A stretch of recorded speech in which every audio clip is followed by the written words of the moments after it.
रेगिस्तान की रेत से निकला एक चमकता सितारा। दुबई, वह शहर जो कुछ ही दशकों में गरीब मछुआरे गांव से दुनिया का सबसे आलीशान और अमीर शहर बन गया। गगनचुंबी इमारतें, लग्जरी मॉल, कृत्रिम द्वीप और सोने की चमक। दुबई की दौलत की कहानी किसी परी कथा से कम नहीं। लेकिन यह चमत्कार कैसे हुआ? क्या यह सिर्फ तेल की वजह से है या इसके पीछे कोई और जादू है? आइए इस रेगिस्तानी शहर की शानदार और रहस्यमय यात्रा में गोता लगाएं और जानें कि दुबई इतना अमीर कैसे बना। दुबई की कहानी शुरू होती है 19वीं सदी में, जब यह एक छोटा सा मछुआरे और मोती व्यापार का गांव था। 1800 के दशक में यह बनु यास कबीले का हिस्सा था, जो अबू धाबी के अधीन था। 1833 में मखदूम परिवार ने दुबई पर कब्जा किया और इसे स्वतंत्र बनाया। उस समय दुबई की अर्थव्यवस्था मोती डाइविंग, मछली पकड़ने और छोटे मोटे व्यापार पर टिकी थी। 20वीं सदी की शुरुआत तक दुबई एक क्षेत्रीय व्यापार केंद्र बन गया, क्योंकि इसने भारत, ईरान और अफ्रीका के व्यापारियों को कम करों और सुरक्षित बंदरगाह के साथ आकर्षित किया। 1966 में दुबई की किस्मत बदली, जब इसके तट पर तेल की खोज हुई। तेल ने दुबई को पहली बार वैश्विक नक्शे पर लाया। 1970 के दशक में तेल निर्यात ने दुबई की आय को आसमान छूने दिया। लेकिन यहां एक ट्विस्ट है, दुबई के पास अबू धाबी जितना तेल नहीं था। 2025 में दुबई का तेल भंडार संयुक्त अरब अमीरात के कुल तेल का सिर्फ 4% है, जबकि अबू धाबी के पास 90% है। फिर भी दुबई ने तेल पर निर्भरता को अपनी कमजोरी नहीं बनने दिया। शेख राशिद बिन सईद अल मखदूम, जिन्होंने 1958 से 1990 तक दुबई पर शासन किया, ने तेल की कमाई को बुनियादी ढांचे में लगाया। उन्होंने सड़कें, बंदरगाह और हवाई अड्डे बनाए, जो बाद में दुबई की दौलत का आधार बने। 1971 में जब संयुक्त अरब अमीरात बना, दुबई ने अपनी स्वायत्तता बनाए रखी और व्यापार पर ध्यान दिया। शेख राशिद ने जेबेल अली पोर्ट बनाया, जो आज दुनिया का सबसे बड़ा मानव निर्मित बंदरगाह है। इस बंदरगाह ने दुबई को भारत, यूरोप और अफ्रीका के बीच व्यापार का हब बनाया।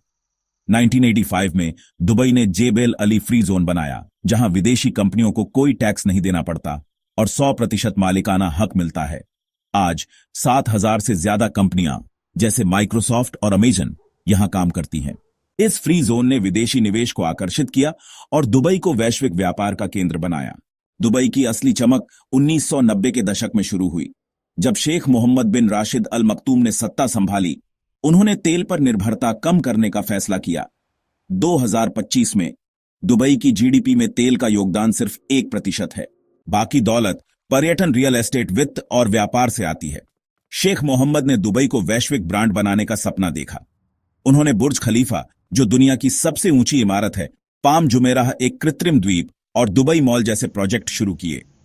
ये प्रोजेक्ट सिर्फ इमारतें नहीं, ये दुबई की महत्वाकांक्षा का प्रतीक है। पर्यटन दुबई की रीढ़ बन गया।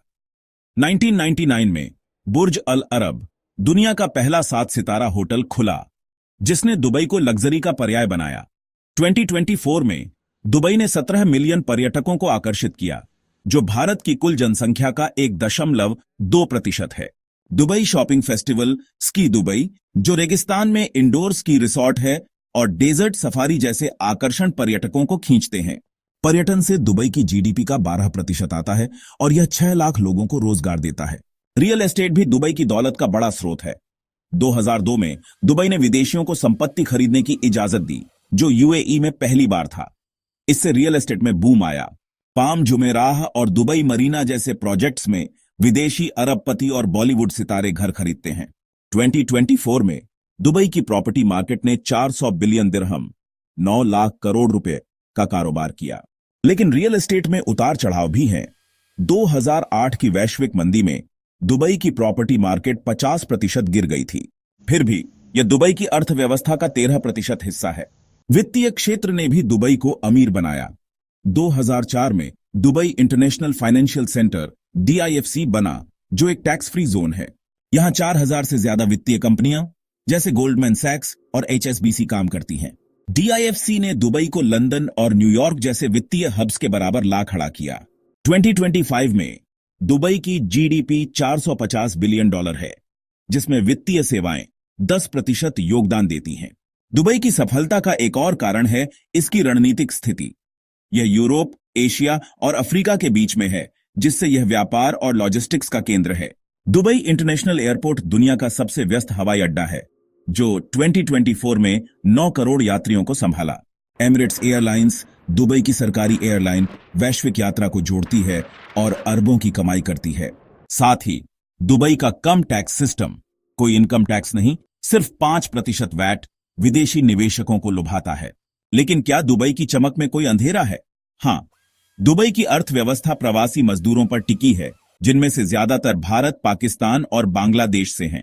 2025 में दुबई की 35 लाख आबादी में 85% प्रवासी हैं।